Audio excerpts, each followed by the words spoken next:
So now we will explore how this whole situation of the migraine is affecting you. And we will do this in different layers. We will start with you as a physical being. So you can take a little bit time and ask yourself inside, how is this migraine affecting me in my physical way of being? I have to say, it's not easy to be friendly with that. Yeah. I wake up and immediately the migraine is there, and immediately I feel sick and I cannot even move. It's terrible. I'm stiff and stay in bed, and I cannot bear any sound or light. I cannot do all the things that I would like to do. Yeah. It's like being in prison, really. Okay. Yeah, I feel frozen, immobilized. The only thing I can do is lie in the darkness and wait for the medication to work, and maybe it gets better. Okay. Oh, and there are so many days like that in my life. So that's a real terrible situation. Being imprisoned, not able to move. So lying in the darkness and just waiting until the sickness is over. Yes. Yeah. Yes. So. And you said it's difficult to stay in a friendly way with your body in this suffering. May I invite you just to try? How does it affect you when you can just be with yourself, with all this suffering, like you are sometimes with your grandchild? So if you imagine having this attitude you have towards your grandchild when it is suffering, when you apply that attitude to yourself, how does that affect you?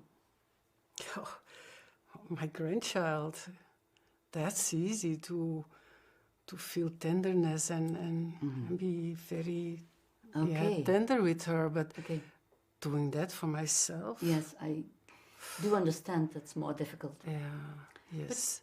But give yourself some time to try it and just experience whether there is some change when you try to be friendly with your physical being and the way you have to suffer. You know, I often try to have some rational thoughts as, okay, my body needs a pose and things like that, but it's hard. I really, it moves me when I hear you say it is true, it is awful in this prison.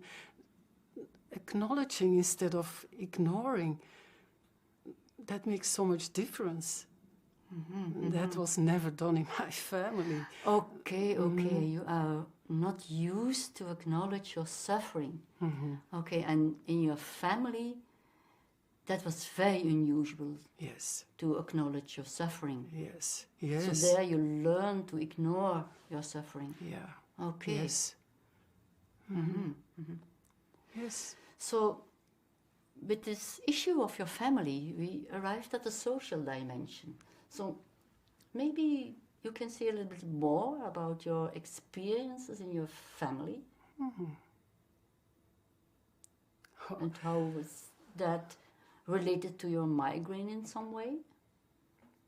You know, in my family, when I think about it, across the generations, everyone either had or now has migraine. And the only way we learned to cope with it was ignore it. And go to school, university, work, but first and foremost, not talk about it. Okay. No one ever knew. We were always hiding the pain.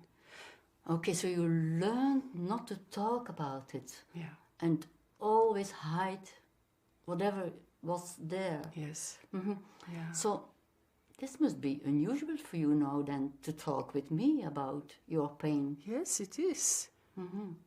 It is.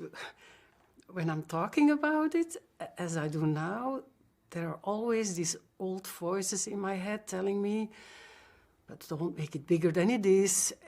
All people have something that they suffer from. Yes. Of course, that's true. All people have something they suffer from. But that doesn't mean that it's not all right to talk about it.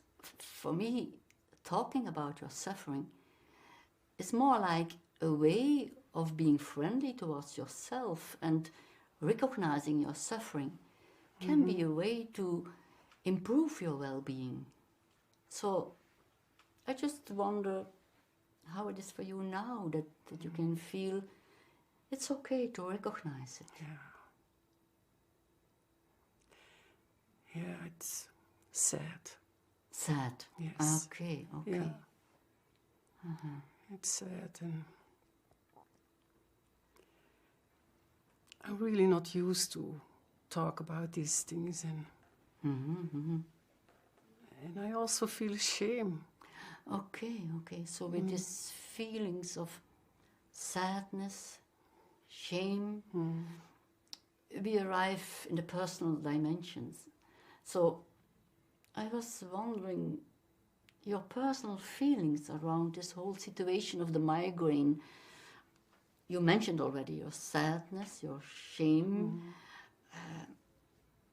Are there more of your personal feelings that are connected to this situation of the migraine?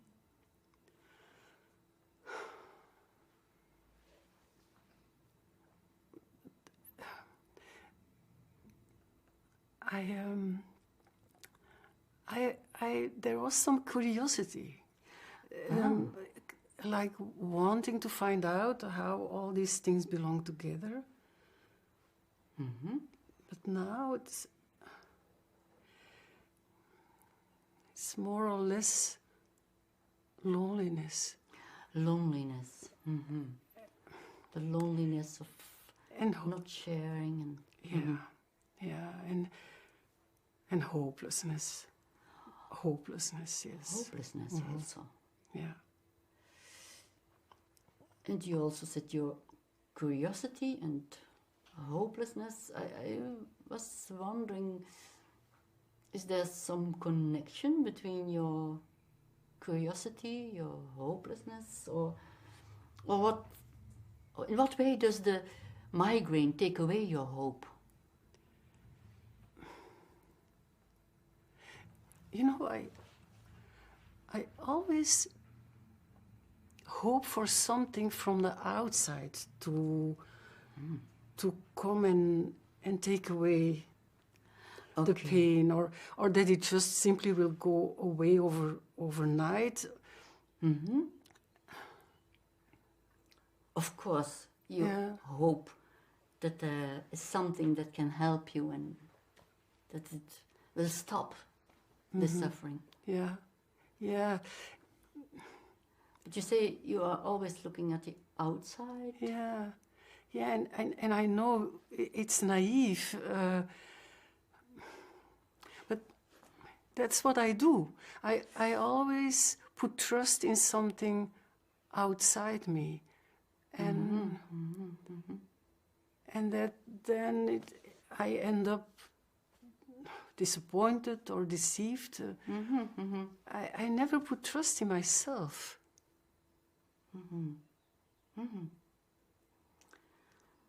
So you discover how you trust the outside and are hoping for medication or other solutions, but trusting in yourself, that's difficult. I wonder, what could help you to really trust? You are looking as if this is a strange question. Yeah, my first idea is I don't know. Okay. I really don't know. Okay, but it's good to take your time and ask inside. There, in your wiser self, there is sometimes some sense of what you trust at a deeper level?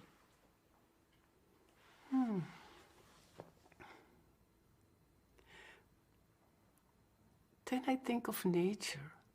Nature? Yes, like trusting that the seasons in nature have an order. Like it's easy to trust that after the winter, the spring will come. So you experience an order in nature that is bigger than your life. Okay. And that's something you trust. I was wondering, is that related to your hope? Well, it goes together with the question, where is my place in all this?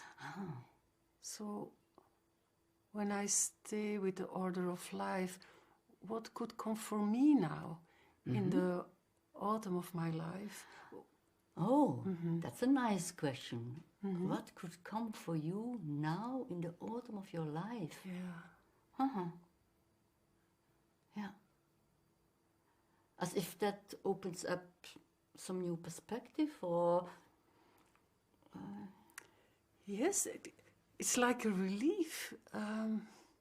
oh, It opens up a new approach to hope for me.